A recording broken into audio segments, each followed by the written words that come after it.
Today we are going to look at the differences between Kodak Tri-X 400 and Ilford HP5 Plus 400. Welcome to the Naked Photographer, where I'll be exposing myself. No, I won't. That sounded better in my head. So this is the first film comparison that I have done on my channel. I've seen quite a few other film comparisons out there, but I've not really been satisfied with what I've seen. Most of them just take random photographs and say, look at how X film is better than Y. But there's really not an objective comparison between them. And that's more of what I'm interested in. And I'm really not even looking at, is one better than another? I just kind of want to see how one is different than another. And that's not exactly the same thing as a competition, which is what I think most of those video types are. So what I've decided to do is look at a little bit more objectively what the differences are. So this is the first of what I hope to be many videos along this line. But when someone talks about a film being grainy or fine-grained, smoother tonality, better rendition, whatever, it's hard to say that without comparing it to something. So what I have decided to do with my series of film comparisons is compare everything to the same film standard. So for me, that would be Kodak Tri-X 400. Now, I don't personally shoot Tri-X very often, but it is an extremely popular brand. It's been around for a very, very long time. A lot of people use it, and I would say it's probably one of, if not the most popular film still currently made. So everything I'm going to do in all the videos that I intend or hope to make will compare everything to Tri-X. Now that's a 400 speed film, so why would I compare other films that are, say, slower or faster to that? Well, again, it goes back to, if we're calling a film grainy or smooth grained, for example, grainier than what? Smoother than what? So Tri-X gives us kind of like a baseline to compare everything to. Is it grainier than Tri-X? Is it smoother than Tri-X? Now, developer has a big influence on this. So along those same thoughts, I have decided to develop everything in D76 from Kodak. That would be Ilford's ID68 would be the equivalent. So I wanted to develop these in stock. I'm not diluting it. That would be a whole different project for another day. So stock solution, and developed to the exact time that's published. I'm going to bracket my exposures for all the films that I choose to shoot. In this case, it's HP5. So I'm bracketing my shots, but I'm really kind of wanting to see what happens at box speed from both of them. I'm going to print the same shot, and I'm also going to take the same shot. So to do this, what I've decided is to really make sure I'm comparing apples to apples, I'm going to take the same shot on everything. So I'm going to photograph a grade card and color checker chart so we can see what kind of tonal rendition we get from different colors. So do we have different spectral responses from different films? And it's going to be a headshot. So it's going to be me. I'm going to use the same lighting. It's going to be controlled studio lighting, not natural light, because that will allow me to make sure I get the same lighting no matter when I choose to shoot these, because sometimes I have to do it late at night, sometimes it might be in the middle of the day.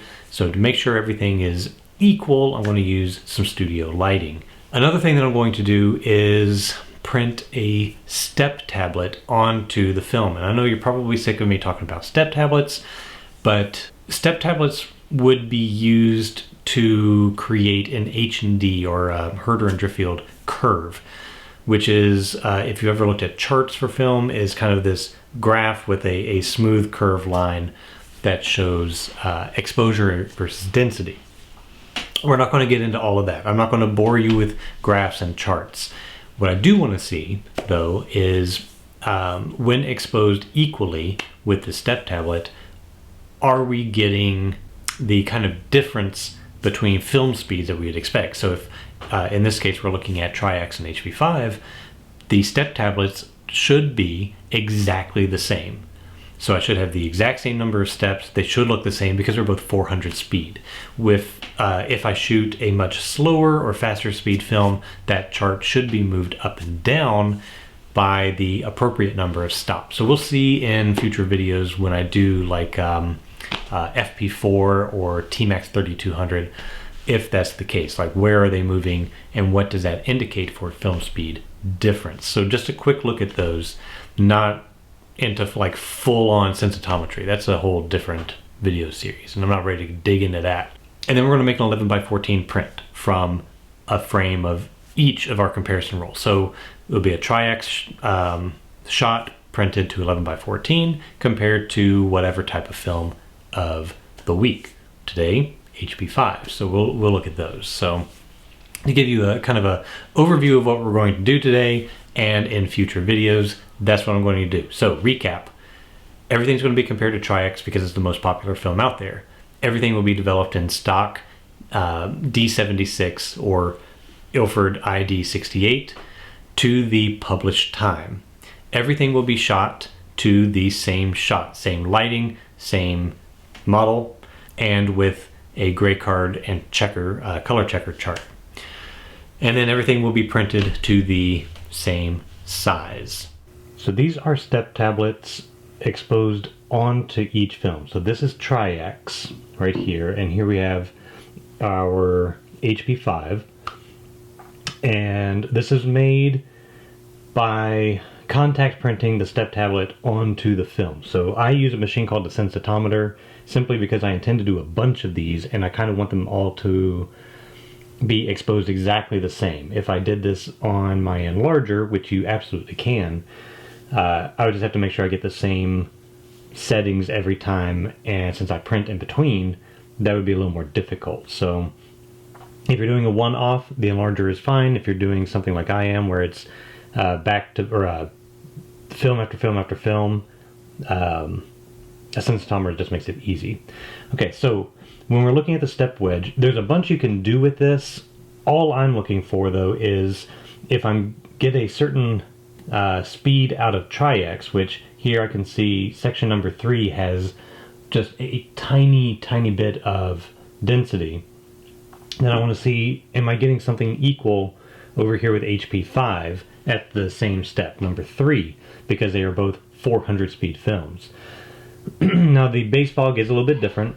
HP5 has a stronger purple cast to it. That could be the washing method. I did 5 minutes of running water here. I did the Ilford wash method here. So who knows? It could be due to that, but you never know. But looking at this, I can see, yes, I have just about exactly the same density at 3. That's the minimum amount of density. 2 and 1 are both clear, base fog. So both are 400 speed films. Both are giving me the same amount of exposure. And here we have the final prints. So I printed these to 11x14. These are obviously from 35mm negatives, as you saw earlier. And I wanted to print them big because that's really kind of pushing the limit of where you can make a 35mm and still have, you know, a decent print without loss of a lot of quality. So I've got Tri-X here, I've got HP5 here. The HP5 is printed just a touch lighter. That was just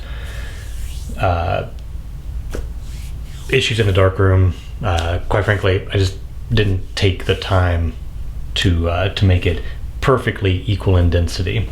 Aside from that, however, don't be fooled by this. I'm wearing 2 different shirts.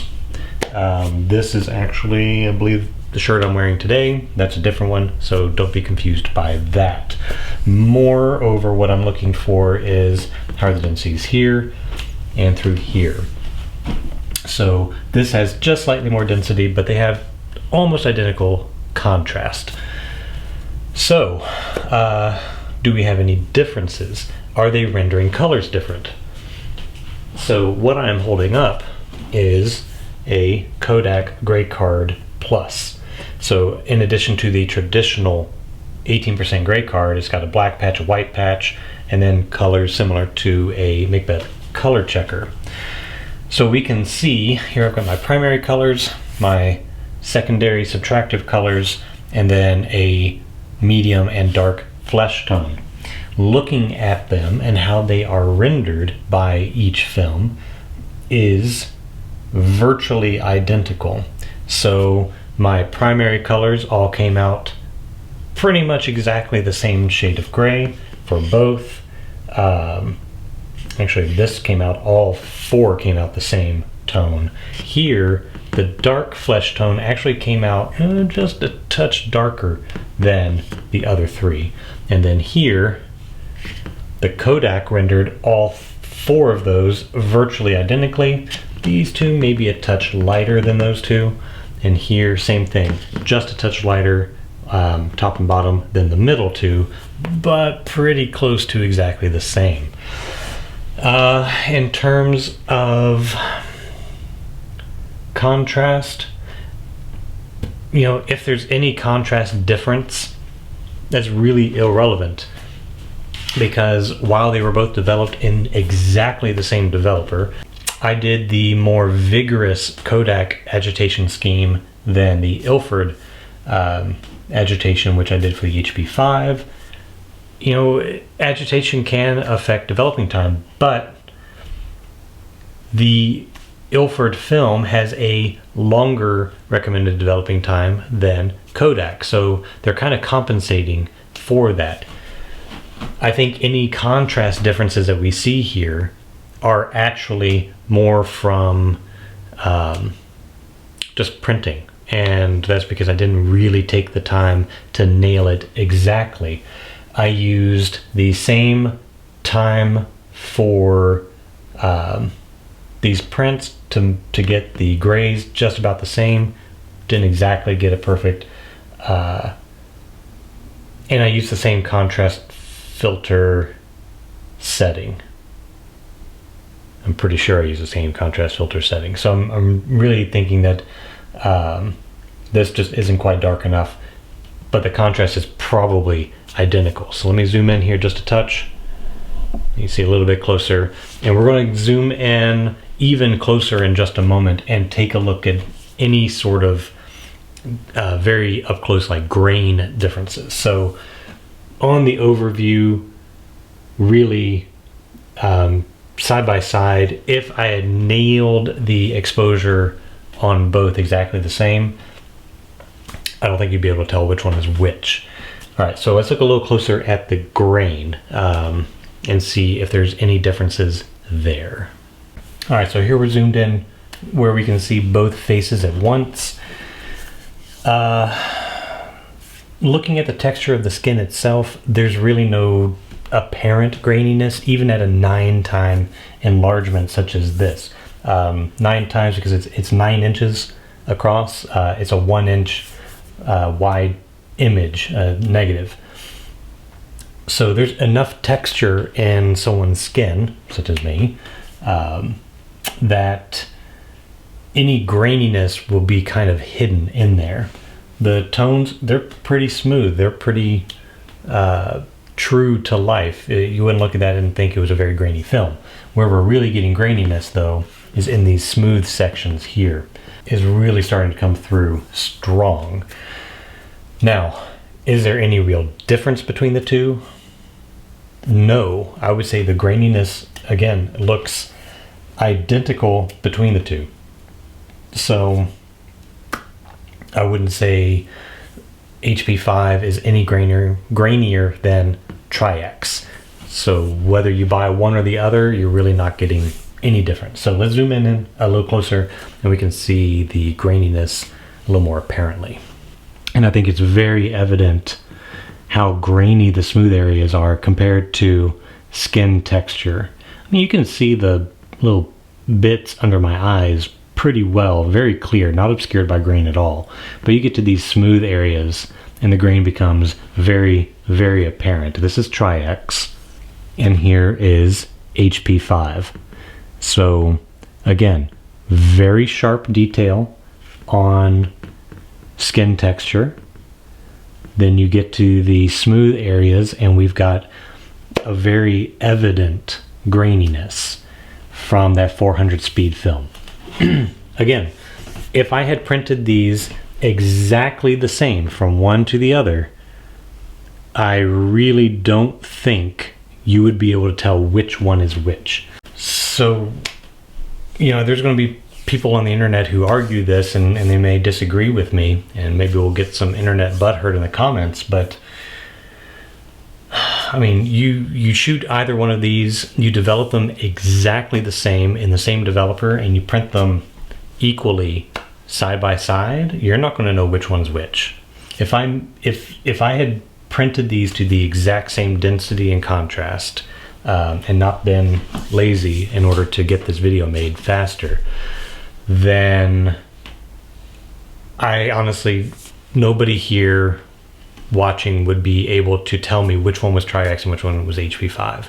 We can get the exact same contrast. They clearly have the exact same tonality, the exact same graininess. One is not sharper than the other.